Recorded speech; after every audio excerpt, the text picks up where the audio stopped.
Começamos agora mais um programa Contra a Capa, que hoje recebe um convidado especial que vai falar sobre literatura, mas vai falar sobre jornalismo e sobre algo mais que nos interessa muito e ele vai nos explicar já já.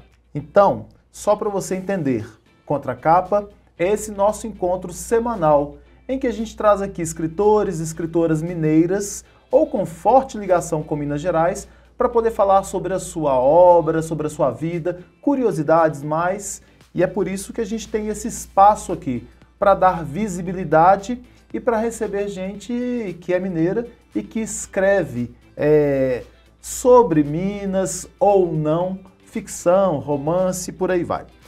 Começamos então agora com o nosso convidado, que é o Juliano Azevedo. E eu vou falar para vocês um pouquinho, porque quando eu pedi o Juliano para poder mandar o currículo, ele mandou em partes. Eu acho que ele se entende, né? Porque eu tenho a área do profissional, tem a área de escola, tem a área de terapia.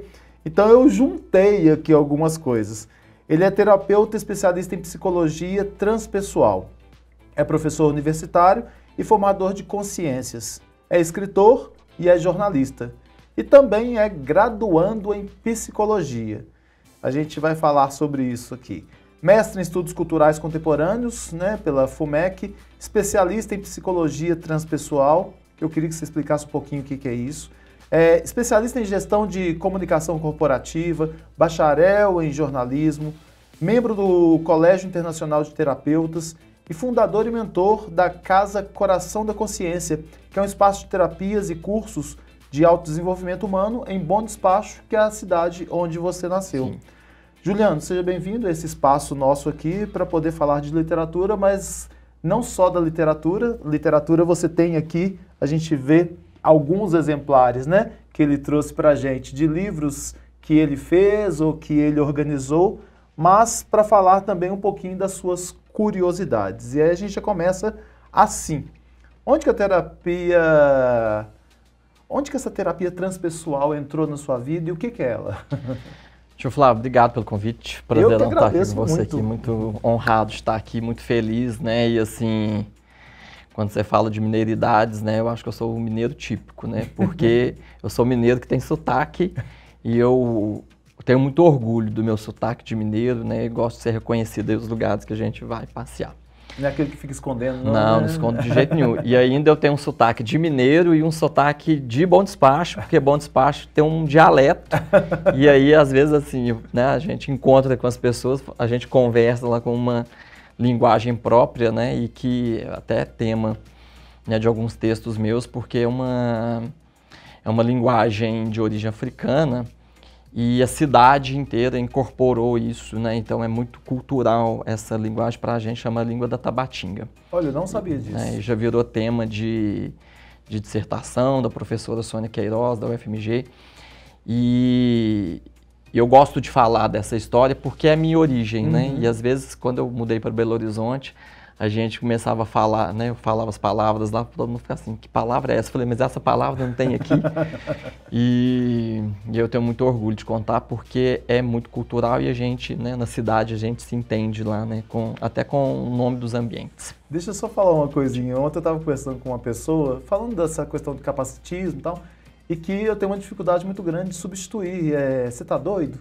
Porque é muito mineiro, né? E aí alguém me contou sobre uma Masterchef que estava com a Paola, e aí a mesma Masterchef falou, você tá doida? E a Paola não entendeu, né? Argentina. Aí ela falou, você tá me chamando de louca? Não, eu sou mineira. A gente tem essas expressões. Tem essas questões, né?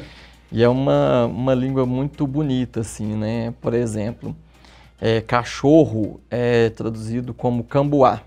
Então a loja veterinária da cidade chama Cambuá. Mas as pessoas falam muito ainda assim? Não tem um vocabulário muito completo para ter um diálogo, né? Mas são algumas palavras meio soltas, né? Mas se eu chegar lá e falar Cambuá, as pessoas vão saber? Boa parte vai saber? Boa parte sabe. Né? A gente tem uma, assim, que a gente fala, por exemplo, tipura, que é uma própria, assim, né? Que é tipo reparar, né? Você fala assim, tipura fulano. Nossa, aí é tipo, repara. Eu ia ficar perdido no né? vocabulário. Bom Despacho é uma cidade que tem uma produção leiteira muito grande E aí, né, tem a cooperativa dos produtores. E o leite de lá chama Maveiro, porque significa seios. Olha só. Então, né, trouxe essas palavras para o cotidiano. Muitas pessoas não sabem, né, o que Mas que isso é uma significa, riqueza né? muito grande, é né? muito bonito. E não pode deixar perder. E a gente tem uma escola lá que é, né, específico desse bairro, dessa região, né, que é a Tabatinga, em que as pessoas começaram a estudar, a produzir conteúdo, né, e até tem universidade lá também. Então, e aí já vai virando tema até para a gente preservar essa história, né? Até a própria cidade também se entende, né? Exatamente. Nesse lugar. E é desse lugar que eu vim, né? E é muito... Você tá doido, né, de falar essas coisas? Eu cheguei na terapia, na psicologia transpessoal, de uma maneira muito peculiar também, né? Assim, é considerada a quarta força da psicologia. Ela é uma ferramenta, né, digamos assim, um estudo muito baseado no que o Jung pregava, né, e como teórico e, né, como psicanalista, mas vem ali, né, bebendo algumas fontes, alguns psicólogos, né, psiquiatras que vão formar essa linha, né, da psicologia, que não é muito popular, né, infelizmente, porque atualmente nenhuma universidade, né, oferece. A gente teve muito esse estudo na UFMG, com o Pierre Weil, que é um psicólogo francês famoso e que era professor da UFMG, né, ele inclusive tem mais de 50 livros publicados. E o Pierre Weil tem um livro muito famoso que chama O Corpo Fala. Né? Eu não sabia que ele era professor da UFMG. Ele... Porque todo mundo da área de comunicação estudou, o Corpo Fala. Sim. Né? Não só de comunicação, acho que outras áreas também, mas comunicação estudava. E eu não sabia disso. O Pierre Weil, ele trouxe, né, essa ferramenta para cá, nos anos 70, 80, eu acho. Mas é uma linha, né, muito junguiana, do Maslow. Vem com a Saggioli, que é italiano, que é da teoria da psicossíntese, e mais forte ainda com Stanislav Grof, que é americano, e ele estudava o LSD como ferramenta terapêutica para fazer estados alterados de consciência. Então, né, juntando todos esses ferramentais e outros, né, psicólogos também, vai surgir a psicologia transpessoal para trabalhar o existencial, mas também o espiritual. Então, quer dizer assim, que a gente é uma pessoa além, né, do ser humano, né, que a gente tem uma espiritualidade, que a gente tem uma vida arquetípica, simbólica, né, que é do Jung, que a gente vai trabalhar o inconsciente através dos sonhos, de mandalas, né, de desenhos, entendendo esse mundo do simbólico. Então, o transpessoal também vai mergulhar um pouco nessa linha do espiritual, né, que é entender que a gente tem uma alma e essa alma veio de algum lugar e essa alma tem algum conhecimento. Então, a gente vai trabalhar com terapias energéticas, e que seja o Reiki, que seja o Theta Healing, que seja uma numerologia, que seja o Tarot também, né, que é muito simbólico. Então, é uma junção de várias teorias em que a gente entende o ser humano além da pessoa, porque existe também um divino aqui dentro. Transpessoal. Né? Transpessoal. E aí tem outro, né, psicólogo importante, que é o Viktor Frankl, que é entender o sentido da vida, né? Que não é um sentido... Porque a gente vai falar de espiritualidade, pode parecer que existe muito sentido religioso. Não, mas é uma espiritualidade que é do sentido da vida, que é do Frankl. Né? De entender que essa espiritualidade é o que vem de sentido, né? Por quê estamos aqui? Tanto é que ele criou a logoterapia, né? É esse o sentido. Então, essa mistura que cada um vai, né? Não precisa entender de todas, né? Mas é para entender que o ser humano é muito mais do que uma pessoa. Quando que isso entrou na sua vida? Você já era jornalista, formado em jornalismo, e aí vem essas áreas diversas que entram para sua vida. Quando? Como? Olha, minha vida é quase que um mistério, assim, uma coisa meio maluca mesmo. Né? Não é doida não, né? Não é doida não. Inclusive, gente, tem que fazer terapia para não ficar doido. Terapia não é para doido, né? É para não ficar. Exatamente. Olha, eu sempre quis ser jornalista, né? Minha mãe conta e eu tenho essa lembrança assistindo Fantástico, Globo Repórter. minha mãe lá jogando buraco com meu pai, com os amigos. Eu tinha 9 anos, minha mãe, Juliano, o que você vai ser quando você crescer? Eu falei, vou ser jornalista. Porque eu quero mergulhar com as baleias em abrolhos. Gente. E eu cresci com isso, com esse desejo, mas assim, eu não tinha referência de quem era jornalista, né? Não tinha amigo em Bom Despacho, não tinha parente e tal. Mas, né, eu brincava de ser Cid Moreira, né, com as minhas apresentações lá e tal. E eu tinha um fascínio muito grande por voz, porque eu gostava muito de rádio, né, escutava rádio, assim, então eu gostava muito de saber quem eram os locutores. Né? Eu ficava na porta das rádios, né, em Bom Despacho tem 5. E aí eu, né, queria conhecer os locutores, fiquei amigo deles e tal. Mas não tinha imagem. Não tinha né? imagem, né? Eu queria saber, porque era a celebridade da cidade, era dos locutores, né? E aí eu cresço nesse ambiente, né, de TV, mas cresço num ambiente também que eu lia na missa. Então, né, tinha ali o microfone, né? Eu era chamado de menino da igreja, mas eu não tinha assim, uma pegada muito religiosa, eu tinha uma pegada de que eu queria ler, né? Eu gostava de ler. E desde criança eu lia nas missas e tal. E aí, né, começaram a acontecer alguns fenômenos comigo, né? De visualização, né?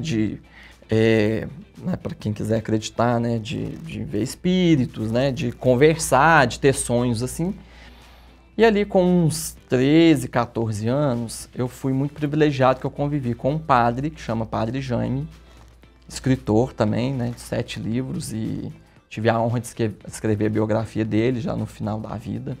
Ele me escolheu para escrever a biografia dele, fiquei muito honrado com isso. O Padre Jaime sempre foi muito amigo, né, foi aquele padre que fez meu batizado, ele fazia excursão de levar as famílias para Cabo Frio, então, né, cresci com ele ali. E fui participar de um grupo de jovens, que é o grupo Roda Viva, que, né, é considerado talvez o grupo de jovens mais antigo do Brasil, porque ele foi montado lá na época da ditadura. E até hoje, assim, não existe o grupo, mas existe o movimento, né, Roda Viva. E aí o Padre Jaime tinha uma livraria, que se chamava Livraria Roda Viva. E eu conversava muito com ele, né, assim, ele escrevia para o jornal Lutador, né? Então a gente tinha uma admiração assim, muito mútua. E eu conversava com o Padre Jaime e falava, Padre Jaime, acontecendo isso. Ele falou, Juliano, eu não posso falar essas coisas para você, mas leia esse livro. E aí eu conheci... Catecismo? Né, não, eu conheci o Pierre Weil. Ah, é? Eu fui lendo livros, e aí eu vou até te contar como que eu cheguei, né, nesse momento de ser terapeuta, porque tudo tem a ver com essa história do Padre Jaime. Né, vou lá na frente, eu estava numa busca, sendo jornalista, né, formei, trabalhei durante 20 anos, ali nos meus, né, 2017 mais ou menos, sempre vai entrando numa crise existencial, né, estou no caminho certo, estou fazendo certo, para onde que eu vou, para onde que eu caminho, estou na profissão certa, estou na empresa certa, e aí eu conheci uma pessoa, uma terapeuta, que chama Luciana, que é do Centro da Consciência, e eu fiquei fascinado com ela, com a fala dela, né? Eu falei assim, gente, eu encontrei meu mundo, eu encontrei minhas pessoas, porque eu sempre fui desse lado muito místico, muito do oculto, né? Eu queria ser arqueólogo para trabalhar no Egito, eu tinha uns desejos assim que eram muito diferentes, né, do ser jornalista. E aí, conheci a Luciana, falei, quero fazer terapia com você, ela não tem horário. Falei, eu quero fazer terapia com você. Ela, você vem domingo? Falei, venho. Você vem quarta se um paciente meu desmarcar? Falei, venho. E assim eu fui fazer terapia com ela. Ela, não, Juliana, você tem uma pegada de terapeuta, por que você não vira terapeuta? Né? Por que você não vai fazer isso e tal? E aí ela falou, olha, para trabalhar aqui tem que fazer uma pós-graduação, que é em psicologia transpessoal. Essa pós é assim, acontece em Ravenna, né, no Instituto Renascer.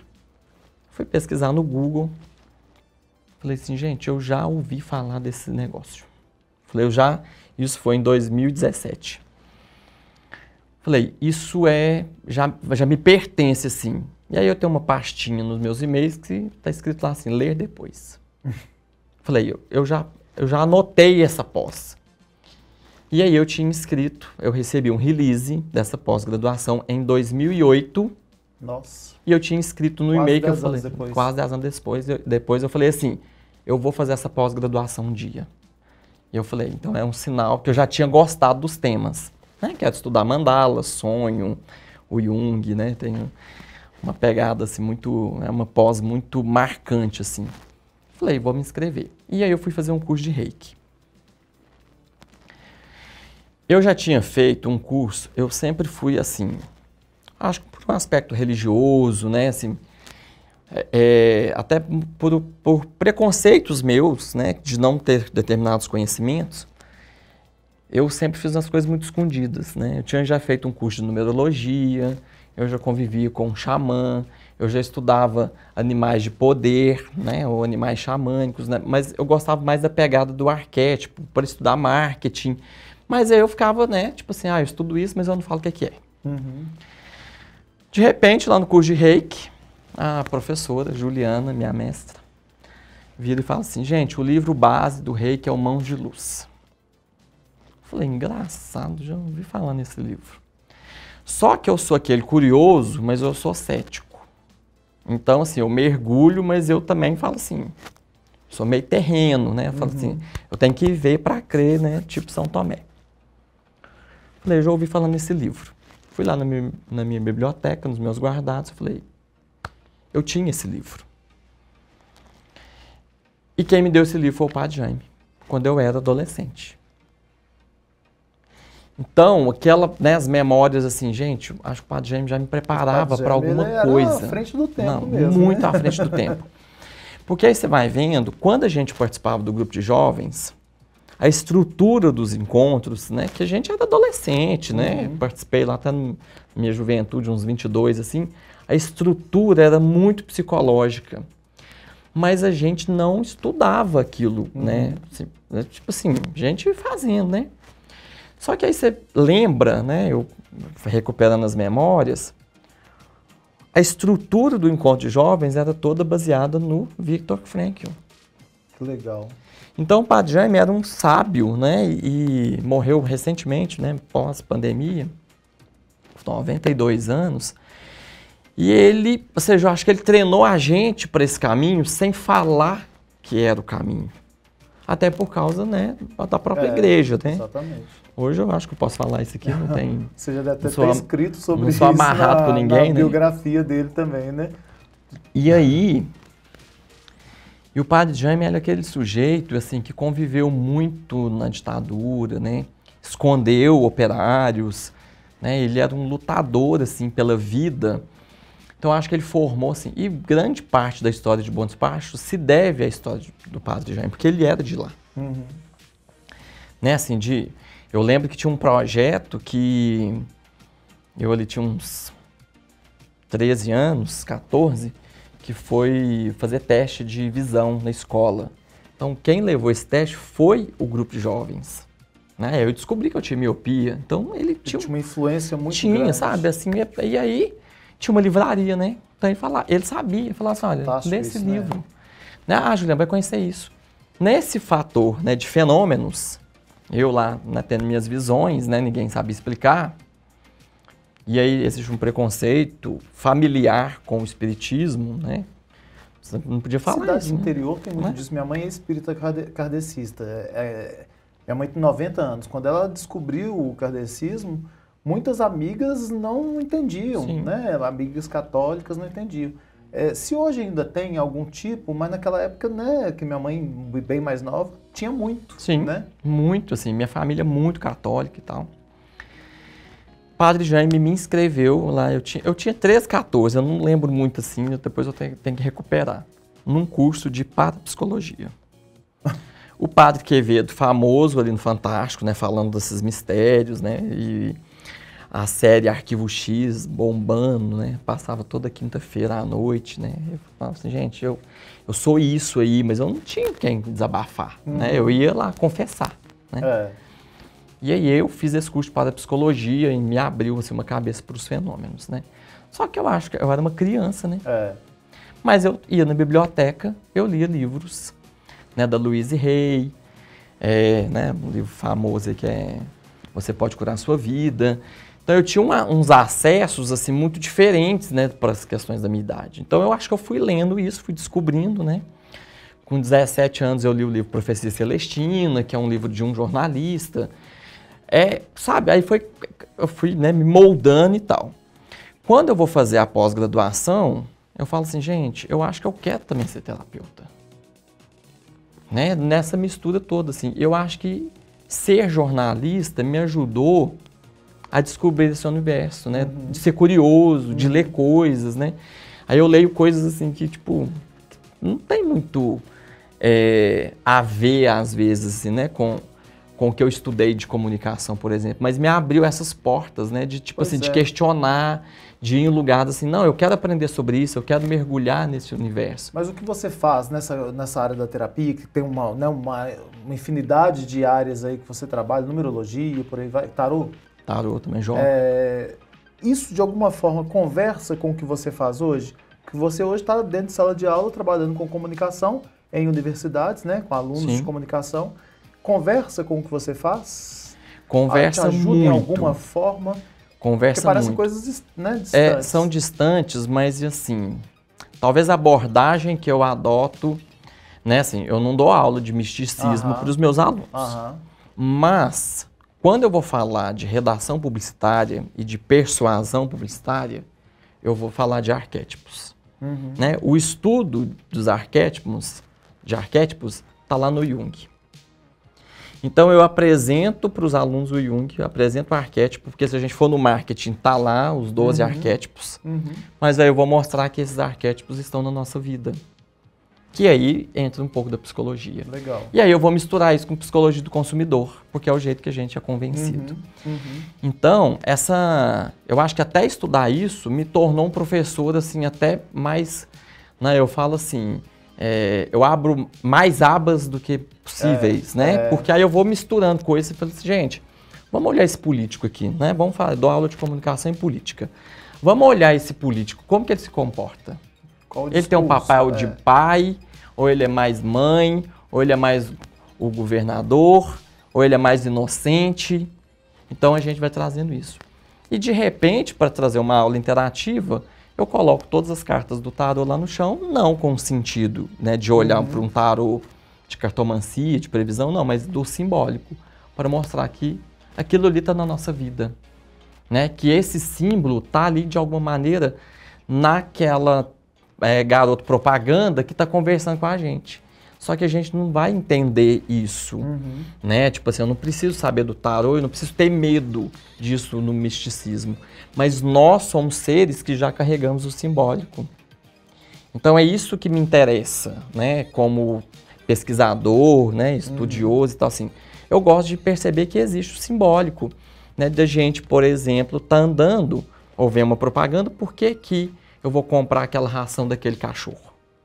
O que aquele cachorro carrega de simbólico? E como que tudo isso, a comunicação, o jornalismo, essas terapias, contribuíram para você... Você tem vários livros. Quantos livros você tem hoje? 7. É o mesmo número do padre, né? Não é? O padre faleceu com 7 livros publicados. Como é que contribuíram para a escrita? Porque são áreas, são temas diferentes, mas para a escrita de todos esses livros, e aí a gente vai destacar esses 2 aqui, que são Uniformes, né? E tem também Pé de Abacate. Flávio, deixa eu explicar. Eu falo que eu ganhei um concurso, mas não foi um concurso de nada, porque eu só passei vergonha. Eu tenho uma professora que eu honro muito ela, Dona Lilita. E na 7ª série, eu sempre li muito. Né? Eu li todos os livros da coleção Vagalume, coleção Veredas, né? Lia muito. Então, assim, meu universo era muito da leitura. E aí minha mãe assinava a revista Marie Claire, que era uma revista para 40 mais, né? Mas eu tinha 12 anos, mas eu lia. 40 mais naquela época as pessoas liam até 50. Né? E ali tinha aqueles textos, né? Assim, eu acho que eu estava também descobrindo uma sexualidade, né? Vendo, né, os processos hormonais ali crescendo, então aquela revista meio que era uma coisa meio proibida, assim. E meu pai trazia muita revista da Mônica, né, tipo Patinhas, meu pai lia a revista Placar, lia muito jornal, então assim, na minha casa tinha esse universo da leitura. E aí eu gostava de escrever, mas eu acho que eu gostava de escrever num processo de solidão, porque eu tinha muito diário, né, então eu escrevia muito ali. né, meus pensamentos e tal. E aí eu escrevi um texto, né, na 7ª série, aula de redação lá e tal, e a dona Lilita fez eu ler esse texto em todas as salas. Eu falo assim, eu ganhei o concurso porque eu tive que ler, né, mas não era concurso de nada. E aí todo mundo ficou assim, gente, mas como assim com 13 anos você escreve um texto desse? Era um texto sobre sexualidade, mas eu tinha referência, né, de ler ali Marie Claire, né, tinha lá uma coluna chamada Eu Leitora, que era as mulheres falando, né, dessa, né, da descoberta do sexo e tal. E eu nunca tive, na minha casa, nunca teve muito problema falar de sexo ou de, né, de viver a sexualidade. Minha mãe é professora, né, minha mãe é bióloga, então a gente foi criado assim muito tranquilo com esse. Você tem irmãos também? Tenho irmãos, uma irmã e um irmão. Então sempre foi muito leve pra gente, assim, né? Na minha casa a gente fala os nomes corretos, né? Não tem apelidinho. Então não tem assim, né? Não tinha problema. E eu acho isso pra mim era muito tranquilo, né? Falar de sexualidade, eu escrevi um texto sobre isso, né? Eu escrevi um romance. E aí, baseado nisso, né? Então, eu vim nesse processo da literatura, né? Muito... E por isso que eu acho que eu fiz jornalismo, né? Eu gostava de escrever e tal. Mas chegou um momento no jornalismo que eu estava frustrado porque eu só escrevia notícia com uma frieza, né? Eu deixei de escrever diário, falei, vou ter um blog. Aí montei um blog e eu escrevi meus pensamentos, eu não contava para ninguém, estava lá. E aí um dia, eu fui convidado, né, pelo editor desse livro aqui, dentro do Sombras, era para falar assim, vários escritores, né, pessoas que queriam escrever, era tipo uma, né, tinha uma avaliação para escrever contos sobre a morte. E aí eu fui e falei, vou participar, quero concorrer e tal. E aí eu escrevi sobre o dia que meu pai morreu. Foi um dia triste, mas foi um dia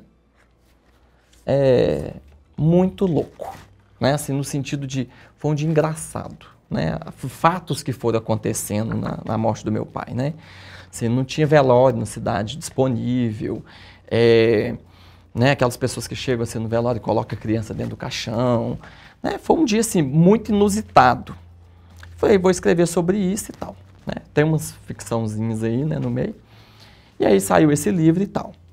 E aí o dono de um jornal lá de Bom Despacho, chama Valmir, eu tinha um blog, ele conhecia meu blog, e ele também é jornalista. Falou, Juliano, escreve um texto aí em homenagem ao Dia das Mulheres. E aí eu fui escrevi sobre minha mãe, minhas duas avós e a minha irmã. Esse texto bombou, assim, todo mundo queria o jornal, né, quem o Juliano escreveu, não sei o quê. E eu já escrevi artigos nos jornais também, né, desde a época da faculdade, né, tem muitos artigos publicados. Ganhei um concurso, né, Aí foi concurso mesmo, Foi, né? concurso mesmo, né, eu trabalhava na Newton Paiva, e aí tinha um concurso lá, chamava Bico de Pena. Quem escrevesse... eu lembro disso. Eu trabalhei lá também. 20 artigos, você ganhava uma viagem para a Grécia. E eu ganhei. Olha que legal. E aí eu comecei a publicar e tal. É porque você publicava os artigos com o seu nome, o nome do professor da instituição e tal. Eu era estagiário na Newton, depois eu virei assessor de imprensa, né, mas nessa época eu, né, estudava lá, fazia jornalismo lá e tal. E aí eu fui pedir o doutor Nito dinheiro, aí eu fui fazer uma pós-graduação. Eu não fui para a Grécia, né, devia ter ido. Então, assim, eu já tinha hábito de escrever, né, artigos, assim, gostei, né, dessa coisa. Fui escrever lá no jornal da minha cidade e aí o Valmir me propôs escrever semanalmente. Eu achei aquilo um desafio muito grande, porque, assim, eu decidi escrever sobre os anônimos, né, a Valmira que faz doce, né, o Levi que vendia laranja descascada na porta do banco, sabe? Eu fui e falei, eu quero... Dava destaque a esses personagens que passam, né, que todo mundo sabe que existe, mas que não tem visibilidade. Que não ganha destaque, né? E aí eu fui, todo mundo queria saber, né, assim, quem que era eu, né, porque eu escrevia, aí todo mundo queria pegar o jornal e tal. E aí, de repente, um dia eu falei assim, gente, eu acho que assim, eu já tinha, né, o livro Sombras, esse Boas Histórias, eu participei de um curso de ficção policial, aí escrevi um conto também de uma matéria que eu fiz à época, né, baseada nessa reportagem, que é de uma criança que foi vendida por uma cesta básica. Então essa história me marcou muito no jornalismo, eu fui escrever uma ficção. E eu falei, eu acho que eu já tenho texto suficiente para ter um livro meu, né? E eu fui escrever o Uniformes. Uniformes é uma música do Kid Abelha, que é a música 9 do CD Educação Sentimental, que é a música que eu acho mais linda de todas, né? Essa música me representa. Quando você lê meu currículo, né, picado, eu nem falo que é meu currículo, eu falo meus uniformes. Porque eu, né, sou mineiro, sou de Bom Despacho, sou de Belo Horizonte de coração, eu gosto do universo, né, eu sou uma pessoa politizada, eu sou um estudante, eu sou tarólogo, ou seja, tem vários uniformes, isso que me forma, né? E essa música fala isso, né? Quantos uniformes ainda vou usar? E aí eu fui escrevendo os textos, fui separando e fui vendo assim, Juliano, você escreve meio como uma questão política, um dia você escreve como filho de Bom Despacho, você escreve como professor. Falei, eu vou dividir em capítulos, né, nesse sentido. E aí surge o livro Uniformes a partir dos textos que eu já tinha publicado no jornal e eu precisava de outros textos. Na produção desse livro, à época, a minha avó morre, minha avó Marieta. Ela era uma leitora minha e ela me dava ideias, né? Eu ligava para ela e falei assim, a gente não chamava ela de vó, chamava de madrinha. Falei, madrinha, me conta uma história, alguém morreu na cidade, alguma grávida, né? Ficava aquelas coisas. E ela me lia muito nos meus textos, né? Assim, minhas duas melhores leitoras, né? Assim, minha avó e minha mãe. A minha avó falava assim, não gostei desse texto, você tá triste. E aí, quando a minha avó falece, eu escrevo um texto falando sobre o pé de abacate que tinha no quintal da casa dela. E aí, a hora que esse texto repercutiu, meus tios, né, irmãos da minha mãe, começam a falar assim, mas não tinha pé de abacate lá, Juliano? Eu falei, tinha. Ele era nesse lugar, a gente subia, a gente fazia churrasco debaixo dele. E aí o povo começou a lembrar que realmente tinha esse pé de abacate, né, assim, eu era pequeno, né, 7 anos e tal. E aí isso trouxe muitas memórias para minha família. E aí eu lembrei que um dia, nos meus diários, nos meus desabafos, eu também já tinha escrito um texto sobre pé de abacate com a saudade do meu avô. E aí eu falei, gente, eu tenho 2 textos que falam coisas semelhantes, né, mas falam de 2 pessoas importantes na minha história, que são meus avós, e que chamavam pé de abacate, né, assim, foi muito uma conexão, assim, falei, vou fazer outro livro que chama Pé de Abacate. Pé de Abacate. Porque aí eu decidi, o Pé de Abacate são só histórias que aconteceram em Bom Despacho, né? Eu amo essa capa. É lindo. Foi minha prima que fez, minha prima Margarete, ela é prima primeira da minha mãe, mas a gente tem um vínculo muito grande. Filha da minha tia Antônia, que é irmã da minha avó. E a Margarete é artista plástica. Eu falei, Margarete, eu quero que você faça a capa do meu livro. Ela, não sei fazer capa, eu sei fazer caixas. Eu falei, então faz a caixa e vai ser a capa. Né? Então, e a igreja de Bom Despacho, né? Matriz de Nossa Senhora de Bom Despacho, considerada uma das igrejas neogóticas mais bonitas do Brasil. Tem aí, né, o luar da nossa cidade, o abacate, e essa outra igreja aí é no distrito da Passagem, que é um distrito de Bom Despacho, que é onde é a história da minha família. Né? Meu bisavô criou a Passagem, né? Um distrito até hoje, aí tem muito, né? Tem fazenda, né? De que eles cresceram lá, então é um distrito. Eu acho que as pessoas vão ter que ler os livros para poder saber. Tem muita história aí. Porque não é só de quem é de Bom Despacho, né? Porque tem histórias de família, histórias de vínculos, histórias de memórias. Sim. E que vão dar às pessoas a possibilidade de até conectarem com suas próprias histórias, mesmo elas não sendo mineiras, talvez, né? Mesmo elas não sendo de Bom Despacho, por aí vai, né? Flávio, teve uma vez uma pessoa que perguntou assim, nossa, Juliano tem quantos anos? Uns 70? Porque eu tenho memórias de brincadeiras, né, que eram da minha infância. O povo falou assim, não, mas isso eu vi, né, essa senhora que falou isso, falou assim, mas eu vivi isso na minha infância, né? E aí, mas eu tive uma infância típica de uma cidade do interior, que a gente jogava, né, brincava de bolinha de gude, né, brincava na rua, de roubar bandeira, né, tem umas coisas. Aí eu conto todas essas histórias aí. Juliano, o tempo passa, o tempo volta, e eu falo muito, muita né? História. Olha só, nós falamos aqui dos Sombras, né? Você tem outros livros publicados, mas a gente fica aqui como as referências, né? Uniformes, que já deu vontade de ler justamente por causa dessa história, porque todos nós temos uniformes diversos, né? Às vezes a gente nem admite. E Pé de Abacate, que traz esse resgate muito familiar, que é seu, mas que conecta com histórias de várias pessoas. Para te encontrar, como as pessoas fazem? O mais fácil é me achar no Instagram, que é @JulianaAzevedo. Tudo meu é @JulianaAzevedo. Então, juntinho. Juntinho, né? Meu Facebook, meu Instagram, meu ex, né, que é ex-Twitter. É tudo Juliana Azevedo. Por mais assim, eu acho que eu sou uma pessoa muito livre, né? Eu acho que eu gosto da liberdade.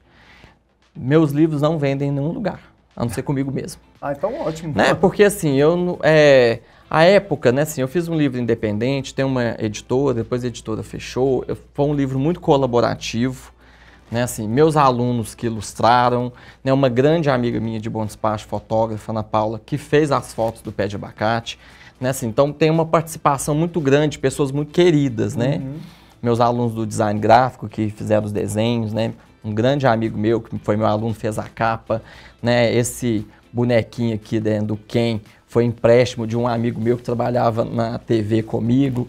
Então, assim, sempre... Tem história. Né, tudo tem história, né, não é só um livro. Eu tenho muito carinho, né, por todos os livros que eu escrevi. Eu acho que, né, a gente contar histórias, escrever histórias, né, grande parte das histórias que eu contei aqui estão nos livros. Então, eu vendo, porque aí, na época, né, vamos pôr na livraria, tem que pagar tanta taxa, tem que ir lá lançar, não sei o que tem.